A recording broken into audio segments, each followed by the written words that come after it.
ನನ್ನ ಹೆಸರು ಅಶ್ವಥಮ್ಮ ಅಂತ. ನಾನು ರೈತ ಕುಟುಂಬದಿಂದ ಬಂದಿರೋದೆ. ನಾನು ಮೊದಲಿಂದನೂ ನಮ್ಮ ಅಪ್ಪ ಅಮ್ಮನೂ ರೈತರೇ, ಅವರು ಇದರಿಂದ ಬಂದಿರೋದು. ಮತ್ತು ನಾನು ಮದುವೆಯಾಗಿ 18 ವರ್ಷ ಆಯಿತು.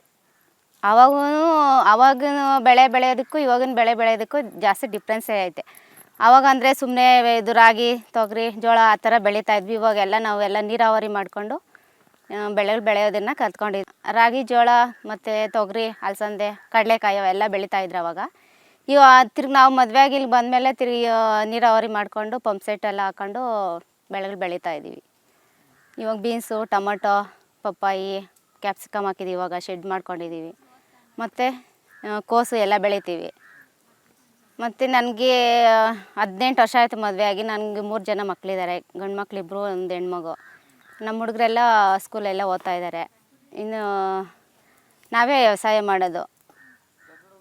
ದೊಡ್ಡ ಹುಡುಗನು ಬೆಂಗಳೂರಾಗ ಓದ್ತಾ ಇದ್ದಾನೆ, ಅವನು ಇಂಜಿನಿಯರಿಂಗ್ ಮಾಡ್ತಾವನೆ.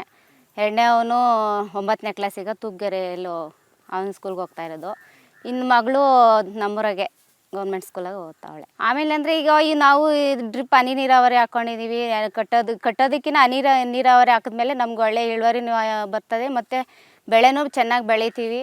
ಇವಾಗೆಲ್ಲ ಬಿತ್ತನೆ ಬೀಜ ಎಲ್ಲ ತರಕಾರಿ ಬೆಳೆ ಹಾಕಿದ್ರೆ ಪರವಾಗಿಲ್ಲ. ಅಂದರೆ ಆವಾಗಿನ ಬೆಳೆ ಬೆಳೆಯೋದಕ್ಕೂ ಇವಾಗಿನ ಬೆಳೆ ಬೆಳೆಯೋದಕ್ಕೂ ಜಾಸ್ತಿ ಡಿಫ್ರೆನ್ಸ್ ಇದೆ ಸರ್. ಆವಾಗ ಅಂದರೆ ನೀರು ಇರಲಿಲ್ಲ, ಇದು ಮಳೆನೇ ನಂಬ್ಕೋಬೇಕಾಗಿತ್ತು, ಮಾಡಬೇಕಾಗಿತ್ತು. ಇವಾಗ ಅಂದರೆ ಬೋರ್ವೆಲ್ ಹಾಕ್ಸ್ಕೊಂಡಿದ್ದೀವಲ್ಲ, ಅದರಿಂದ ತರಕಾರಿ ಬೆಳೆ ಅಂದರೆ ನಮಗೆ ಇವಾಗ ಕೋಸು ಹಾಕ್ಬೋದು, ಇಲ್ಲ ಮೆಣಸಿನ ಗಿಡ ಹಾಕ್ಬೋದು, ಇಲ್ಲ ಮತ್ತು ಇದು ಪಾಲ್ಗುಣ ಬೀನ್ಸು, ಕೋಲ್ ಬೀನ್ಸ್ ಬಂದೈತೆ. ಅವೆಲ್ಲ ಹಾಕಿದ್ರೆ ನಮಗೆ ಉತ್ತಮ ಇಳುವರಿ ಬರುತ್ತೆ. ಜೊತೆಗೆ ದುಡ್ಡು ನಮ್ಮ ಕೈ ಸಿಗುತ್ತೆ.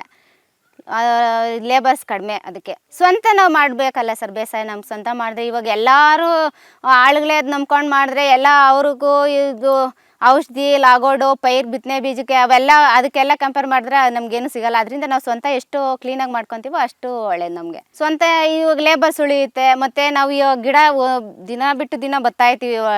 ಗಿಡ ನೋಡಿ ಯಾವ ಸ್ಟೇಜಾಗ ಐತೆ, ಏನು ಅದಕ್ಕೆ ರೋಗ ಬಂದಿದೆ, ಯಾವ ರೀತಿ ಲಾಗೋಡ್ ಹಾಕಬೇಕು, ಇಲ್ಲ ಗೊಬ್ಬರ ಕೊಡಬೇಕು, ಅದನ್ನೆಲ್ಲ ನೋಡ್ತಾ ಇರ್ತೀವಲ್ಲ ಸರ್.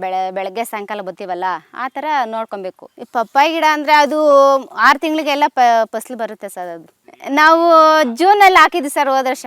ಇಲ್ಲ, ಗಿಡ ತಗೊಂಡೆ ಹಾಕಿರೋದು. ಅಲ್ಲೇ ಸರ್ ಇವಾಗ ನಾವು ಉಳುಮೆ ಮಾಡ್ಕೊಂಡಿದ್ದೀವಿ. ಆಮೇಲೆ ಡ್ರಿಪ್ ಪೈಪ್ ಎಳೆದ್ವಿ. ಆಮೇಲೆ ಗುಂಡಿ ಹಾಕ್ಬಿಟ್ಟು ಅದಕ್ಕೆ ಗೊಬ್ಬರ, ಲಾಗೋಡು ಅದೆಲ್ಲ ತುಂಬಿಟ್ಟು ಗಿಡ ತಗೊಂಬಂದಿರೋದು. 11 ರೂಪಾಯಿ ಒಂದು ಗಿಡ ತಗೊಂಬಂದು ನಾವು ಗಿಡ ಒಂದು 6 ತಿಂಗಳು ನಾವು ಕಾಯಬೇಕು. ಅದಕ್ಕೆ ರೋಗ ಬರ್ದಿದ್ದಂಗೆ ನೋಡ್ಕೋಬೇಕು ಅದನ್ನು. ಆಮೇಲೆ 6 ತಿಂಗಳಿಗೆ ಕಾಯಿ ಸ್ಟಾರ್ಟ್ ಆದಮೇಲೆ ತಿರ್ಗಿ ಮತ್ತೆ ಬೆಳೀತಾ ಇರುತ್ತೆ. ನಾವು ಮಾರ್ಕೆಟ್ಗೂ ಕೊಡ್ಬೋದು, ಕೊಟ್ಟು ದುಡ್ಡು ಮಾಡ್ಕೊತೀವಿ. ಅಲ್ಲ ಸರ್, ಇವಾಗ ನಾವು ಫಸ್ಟು ಉಳುಮೆ ಮಾಡ್ಕೊಂಡಿದ್ದೀವಿ. ಆಮೇಲೆ ಗುಂಡಿ 6 ಮೀಟ್ರು ಅಲ್ಲ 2 ಮೀಟ್ರು ಡಿಫ್ರೆನ್ಸು, ಈ ಕಡೆನೂ ಆ ಕಡೆ ಡಿಫ್ರೆನ್ಸ್ ಹಾಕ್ಬಿಟ್ಟು ಅದಕ್ಕೆ ಇವಾಗ ಫಸ್ಟ್ ಗುಂಡಿ ಹೊಡ್ಕೊಂಡಿದ್ದೀವಿ. ಅದಕ್ಕೆ ಗೊಬ್ಬರ, ಆಮೇಲೆ ಲಾಗೋಡು ಸ್ವಲ್ಪ, ಅದ್ರ ಮೇಲೆ ಮಣ್ಣು ಮುಚ್ಚೋದು. ತಿರ್ಗಿ ಆಮೇಲೆ ಇದು ಡ್ರಿಪ್ ಪೈಪ್ ಹಾಕಬೇಕು ಅದಕ್ಕೆ. ಆಮೇಲಿಂದ ತಿರ್ಗಿ ಪೈರು ತಗೊಂಬಂದು ಉಣೋದು. ತಿರ್ಗಿ ಮತ್ತೆ 3 ದಿವ್ಸಕ್ಕೆ ಒಂದು ಸಲ ಬಿಟ್ಟರು ನೀರು ನಡೆಯುತ್ತೆ. ಗುಂಡಿ ನೆಂದಿರುತ್ತಲ್ವ ಸರ್ ಅದಕ್ಕೆ ಆವಾಗ ಸರಾಗುತ್ತೆ ನೀರು. ಏನು ದಿನ ಟೈಮ್ ಏನು ಬಿಡೋಂಗಿಲ್ಲ ಸರ್. ನಾವು ಮೇಕೆ ಸಾಕೊಂಡಿದ್ದೀವಿ, ಕುರಿ ಮತ್ತು ಸೀಮೆ ಹಸುಗಳವೆ, ಒಂದು ನಾಟಿ ಹಸು ಐತೆ, ಮತ್ತು ಕೋಳಿಗಳಿದೆ. ಡೈರಿಗೂ ಹಾಕ್ತೀವಿ, ಮನೆಗೂ ನಾವು ನಾಟಿ ಹಸು ಮಾಡ್ಕೊಂಡಿದ್ದೀವಲ್ಲ ಸರ್. ಅದರಿಂದ ನಮ್ಮ ನಾಟಿ ಹಸು ಹಾಲು ಮನೆಗೆ, ಇನ್ನು ಮಿಕ್ಕಿದ್ದು ಡೈರಿಗೂ ಕೊಡ್ತೀವಿ. ಅಷ್ಟೊಂದು ಹಾಲು ಏನು ಮಾಡೋಣ ನಾವು. ಅಂದರೆ ನಾವು ಇವಾಗ ಒಂದೇ ಸಮನೆ ಏನು ಇದು ಕೇರ್ ತಗೊಂಡಲ್ಲ ಸರ್. ಯಾವಾಗಲೂ ಬೆಳಗ್ಗೆ ಸಾಯಂಕಾಲ ಯಾವ ರೀತಿ ನಾವು ಕೇರ್ ತಗೊತೀವೋ ಆ ಥರ ಇರುತ್ತೆ ನಮಗೆ. ಅದೇ ಇವಾಗ ತಾಯಿ ಮಗು ಹೆಂಗೆ ಸಂಬಂಧ ಇರುತ್ತೋ ಆ ಥರ ನೋಡ್ಕೊಬೇಕು. ಅದು ನಾವು ಇವಾಗ ಬಿತ್ತನೆ ಹಾಕ್ಬಿಟ್ಟಿದ್ದೀವಿ, ಯಾವುದೋ ಬರುತ್ತೆ ಹೋಗುತ್ತೆ ಅಂತ ಹೋದರೆ ನಮಗೇನು ಇದಾಗಲ್ಲ. ಅದು ನಾವು ಯಾವ ಥರ ಅದನ್ನ ಪೋಷಣೆ ಮಾಡ್ತೀವೋ ಆ ಥರ ನಮಗೆ ಲಾಭ ಐತೆ ಅಂತ ಹೇಳ್ಬೋದು. ಟೈಮು ಲಾಗೋಡ್ ಕೊಡಬೇಕು, ಇಲ್ಲ ಕಳೆ ತೆಗಿಬೇಕು, ನೀರು ಕೊಡಬೇಕು. ಅದಕ್ಕೆ ರೋಗ ಬಂದಿದ್ದರೆ ಔಷಧಿ ಸಿಂಪಡಿಸ್ಬೇಕು. ಅದನ್ನೆಲ್ಲ ಮಾಡ್ಕೋಬೇಕಲ್ವ ಸರ್. ಇವಾಗ ಅದನ್ನೆಲ್ಲ ಮಾಡಿದ್ರೇ ನಮಗೇನೋ ಒಂದು ಇದಾಗೋದು. ನಾವು ಬೆಳೆ ಇಕ್ಕಿದ್ದೀವಪ್ಪ ಅಂದರೆ ನಾಳೆ ನಾಡೋದು ಯಾವಾಗೂ ಬಂದು ನೋಡ್ತೀವಿ ಅಂದರೆ ಆಗಲ್ಲ ಇವಾಗ. ಇಲ್ಲ ಸರ್, ನಮ್ಗೆ ಆ ಸಂದರ್ಭ ಯಾವಾಗೂ ಏನು ಬಂದಿಲ್ಲ. ಇಲ್ಲ. ನಾವು ಯಾವ ರೀತಿ ಇವಾಗ ಮಕ್ಕಳನ್ನ ಯಾವ ಥರ ನೋಡ್ಕೊತೀವೋ ಆ ಥರ ನೋಡ್ಕೊಳ್ತೀವಿ. ನಮಗೆ ಆ ಥರದ್ದು ಅನುಭವ ಏನಿಲ್ಲ ಇವಾಗ. ಮಾಡಬೇಕು ಸರ್. ಇವಾಗ ರೈತರು ಇಲ್ಲ ಅಂದರೆ ನಾವು ಊಟಕ್ಕೆ ಏನು ಮಾಡೋಣ. ಎಲ್ಲರೂ ಕೆಲಸಗಳು ಅದು ಇದು ಅಂತ ಹೋದರೆ ನಾವು ತಿನ್ನೋದಕ್ಕೆ ಏನು ಮಾಡ್ತೀರಾ? ಇದನ್ನೂ ಮಾಡಬೇಕು.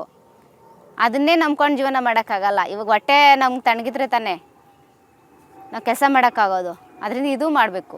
ಲಾಭ ಐತೆ ಸರ್, ಮಾಡಬೇಕು, ಲಾಭ ಐತೆ. ಇವಾಗ ನಾವು ಅದನ್ನೇ ಕ್ಲೀನಾಗಿ ನೋಡ್ಕೋಬೇಕಲ್ಲ ಸರ್. ಯಾವಾಗ ನಾವು ಯಾವ ಟೈಮ್ ಬೆಳೆ ಇಕ್ಬೇಕು, ಯಾವ ಟೈಮ್ ನಾವು ಯಾವ ಥರ ಬೆಳೆ ಬೆಳೆದ್ರೆ ನಮಗೆ ಇದಾಗುತ್ತೆ ಅಂತ ನಮ್ಮ ದೇಶದಾಗೆ ಎಲ್ಲರೂ ಮಾಡೋಕ್ಕಾಗಲ್ಲ. ಅದ್ರಾಗ ಅರ್ಧ ಜನ ಆದರೂ ನಮ್ಮ ಕೃಷಿ ಕಾಯಕ ಮಾಡಲೇಬೇಕು.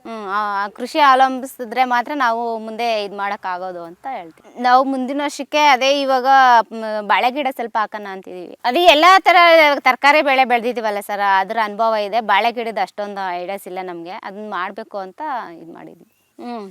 ಇವಾಗ ಅವರು ಒಬ್ಬರೇ ಮಾಡೋಕ್ಕಾಗಲ್ಲ ಅಲ್ವಾ ಸರ್. ಇವಾಗ ಎಲ್ಲರೂ ಇವಾಗ ಮನೆಗೆ ಎಲ್ಲರೂ ಮಾಡಿದ್ರೇ ಇವಾಗ ಕೆಲಸ ಮಾಡೋಕ್ಕಾಗೋದು. ಒಂದು ಕೈಯಾಗ ಚಪ್ಪಾಳೆ ತಟ್ಟೋಕ್ಕಾಗುತ್ತಾ? ಇಬ್ಬರು ಜೊತೆಗೂಡಿ ಮಾಡಿದ್ರೇ ಅದು ಒಂದು ಕಾಯಕ ಅಂತ ಇದು ಮಾಡ್ಕೊಳ್ಳೋದು. ಇವಾಗ ಬಿತ್ತನೆ ಬೀಜ ಉಣ್ದಾಗ ಎಲ್ಲ ಸಪೋರ್ಟ್ ಮಾಡ್ತೀವಿ. ಬೆಳಗ್ಗೆ 7 ಗಂಟೆ ಅಷ್ಟೊತ್ತಿಗೆ ನಾಷ್ಟ ಮಾಡಿಕೊಟ್ಬಿಡ್ತೀನಿ ಹುಡುಗರಿಗೆ. ಆಮೇಲೆ ಬಂದು ತಿರ್ಗಾ ಇದು ಮೇವು ದನ ಕರುಗಳಿಗೆ ಮೇವು ಅವೆಲ್ಲ 10-11 ಗಂಟೆ ಅಷ್ಟೊತ್ತಿಗೆ ಎಲ್ಲ ಮಾಡಿಬಿಡ್ತೀವಿ.